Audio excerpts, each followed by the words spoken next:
Recado poético, episódio 108, é impróprio para menores de 18 anos.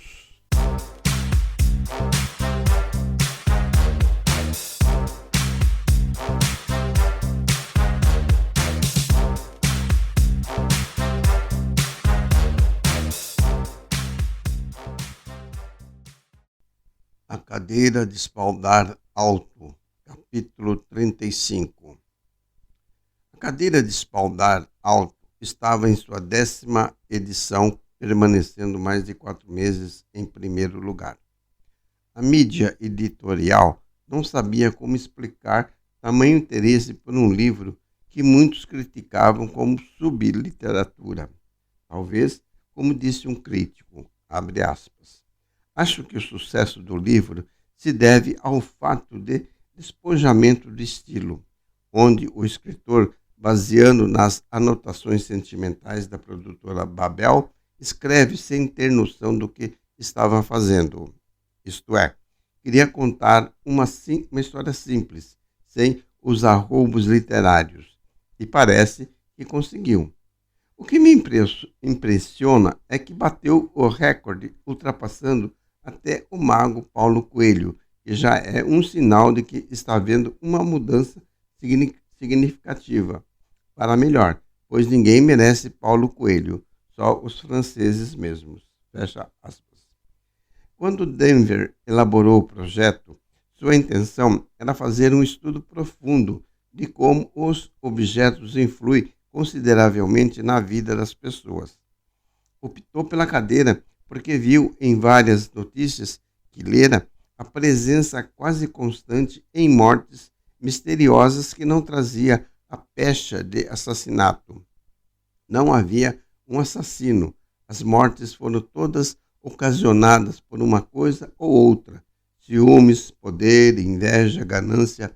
E todas essas mortes, pelo menos a maioria, as pessoas tinham comprado a cadeira. Dava a impressão que a cadeira assassinava as pessoas. Claro que ele não poderia dizer isso, ou taxariam de louco. Essa foi a primeira dificuldade. Como focar um assunto que para a maioria era considerado inverossímil.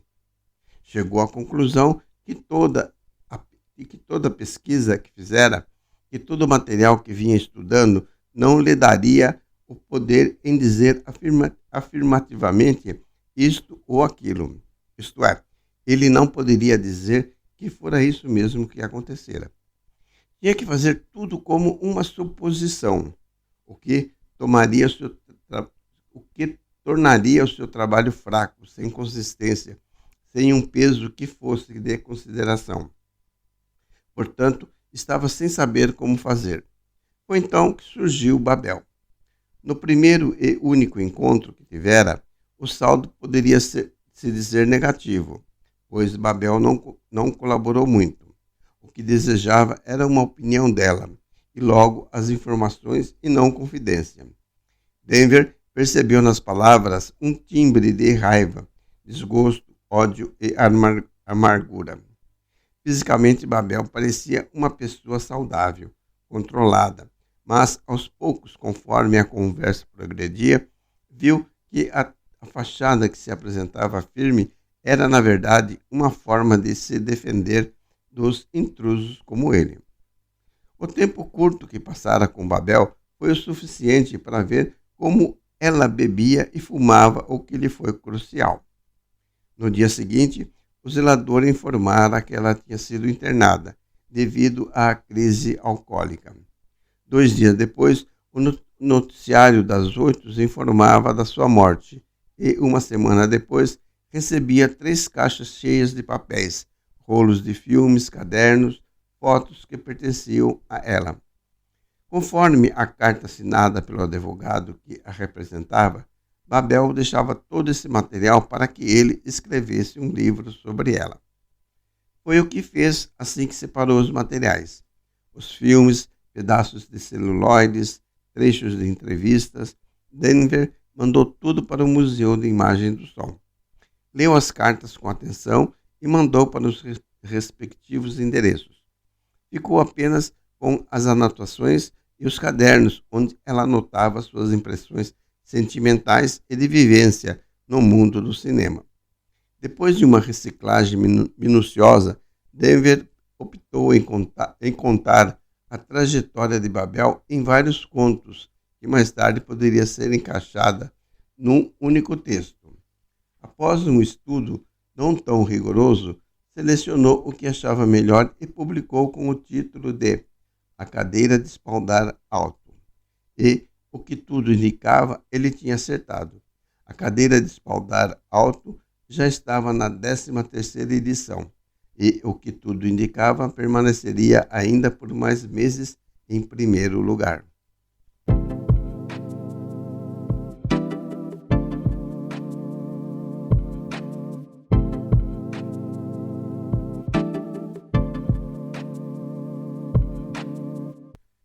Diário de um Sentir, caderno 1.107.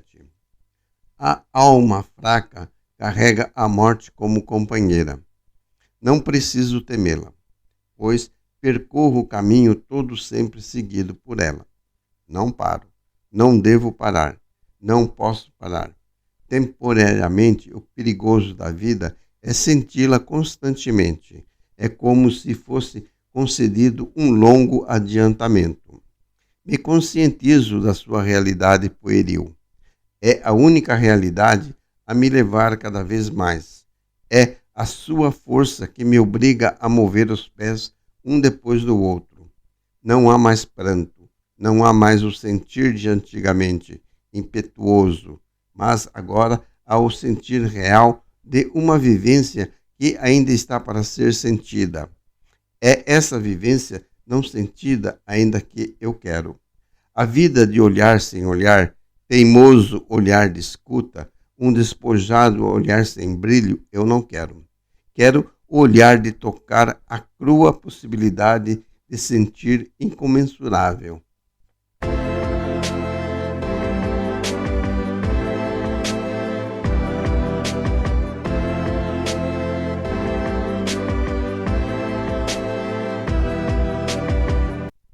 Oitavo encontro quântico. Cá estava pensando, quer dizer, ainda estou pensando. Realmente, depois que deixei o espaço NIS, é que comecei a pensar. Se é que o pensamento tem começo, meio e fim. Não, não tem. Ele é um contínuo fio condutor que não para nenhuma vez. Não se consegue ficar sem pensar. Talvez se consiga. Eu não consigo. Preciso aprender muito para conseguir tal façanha. Mas voltemos ao que eu estava pensando. Quer dizer, ainda não disse, portanto, direi agora, quando Adriana iniciou a atividade de cada um escrever o que sentia negativamente. Descobri que eu não sei definir o que sinto. Precisamente naquele momento, não estava sentindo nada. Quer dizer, não me passou pela mente sentir tudo aquilo que foi escrito, pensado e falado.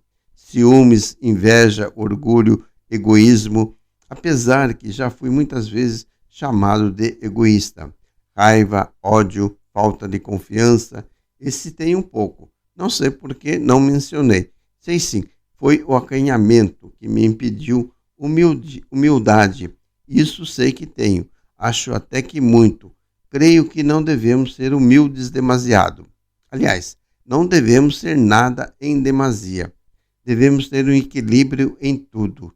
Às vezes, em certos momentos, devemos pender um pouco para o lado negativo, para que as pessoas saibam que não somos idiotas a ponto de sermos enganados. Era o que pensava antes de encontrar o mundo quântico. Agora, tenho a certeza que não devemos sentir nada, principalmente negatividade. E, engraçado, na troca dos sentimentos, isto é, oferecer à pessoa ao lado o orgulho, recebo humildade. E nessas de oferecer e receber, recebi 5 vezes a humildade. E no término da atividade, acabei ficando com a humildade, depois de um mês ressonante. Vejo que há muitos paradigmas incrustados nesse monte de carne, nervos, ossos, pele, moléculas, órgãos, veias, músculo e tudo mais. Principalmente se a mente que não para, há alguma maneira de fazer ela parar. Não sei, começar a lembrar dos ditos maternos. Dinheiro é sujo, passa por diversas mãos. Antes pouco do que nada, antes só do que mal acompanhado, e outros que no momento não me vêm à mente. Com referência a Akira, bela animação japonesa, fanático por cinema como sou, quer dizer, hoje não sou tanto como antigamente. Lia de tudo sobre cinema, crítica, fofocas, notícias, quase tudo que saía na mídia, principalmente na jornalística e na Folha de São Paulo. Tinha bons críticos de cinema. E na época, Akira foi um estardalhaço, tanto no sentido técnico de animação como de trilha sonora. E realmente, a animação é uma obra-prima em todos os níveis. Não lembro se na TV ou no cinema, qual dos dois vi primeiro. Sei que comprei o DVD e baixei a trilha sonora. O diretor quis que a trilha fosse composta por um grupo experimentalista em tecnologia e música eletrônica, cujo nome é a primeira letra de cada um dos componentes do grupo. Não sei de quantas pessoas. Para mim, leigo do mundo quântico, não supunha uma ligação do mangá com o universo quântico, coisa que também o Eldi, na sua simplicidade, magnificamente expôs, e no trecho que ele apresentou, mesmo sabendo que a espada não iria cortar o braço do herói, fiquei na expectativa de que seria decepado. Foi um momento digno de suspense, e aqui parabenizo o palestrante e escritor pelas explanações revelando para nós o mundo anime e mangá, dentro da mecânica quântica, principalmente Akira. Fiquei abismado por sua percepção em, não sei se posso dizer, descoberta dessa ligação. Só mesmo uma pessoa intelectual e amante dos animes e mangás e da mecânica quântica consegue tal façanha, e que deixou, principalmente para mim, com vontade de ver os animes e mangás que o levou a escrever o livro. Parabéns, LD.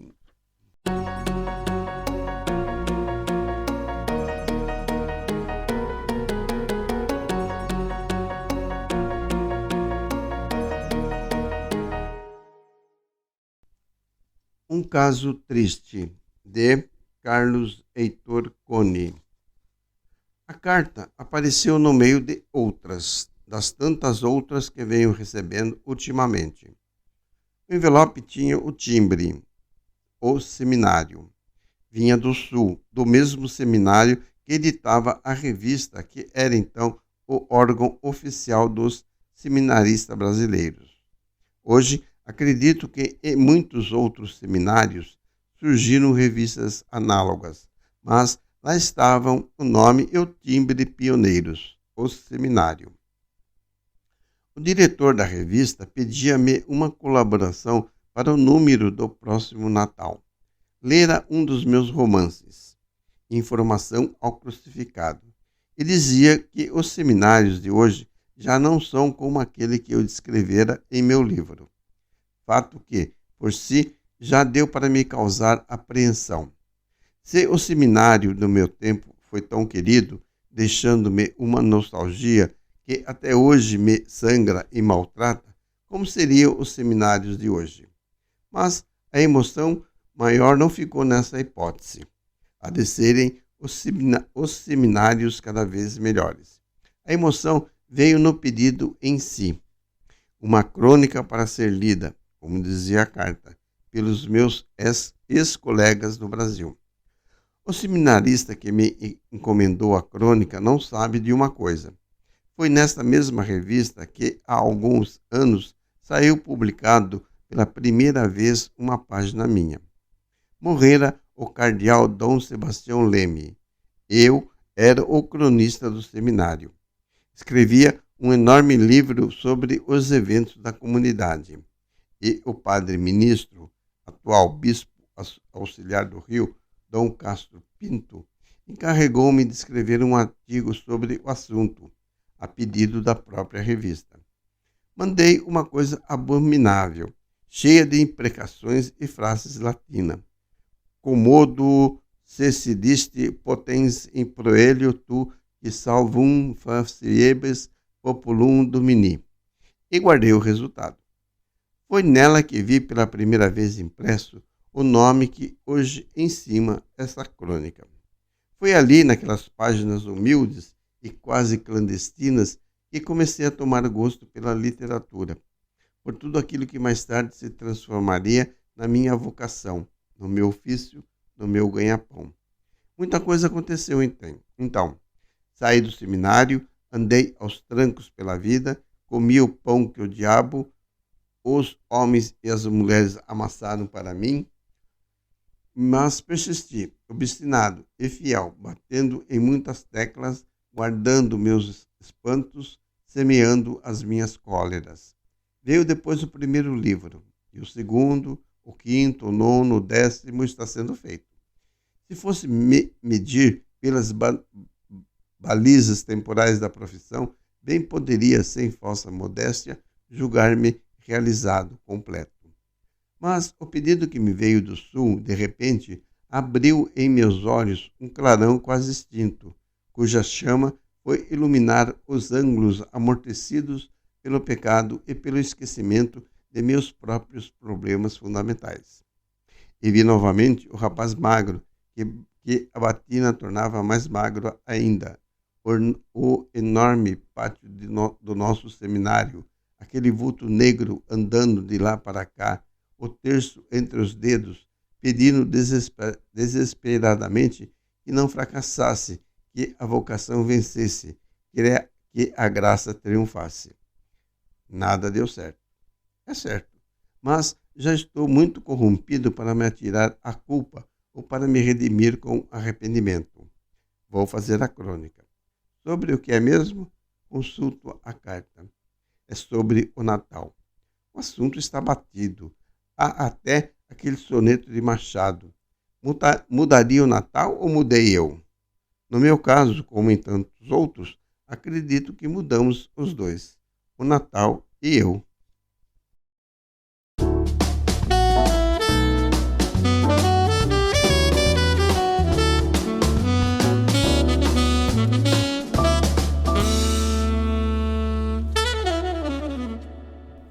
Recado Poético, episódio 108, está sendo postado no blog Recado Poético, link na descrição e também no YouTube.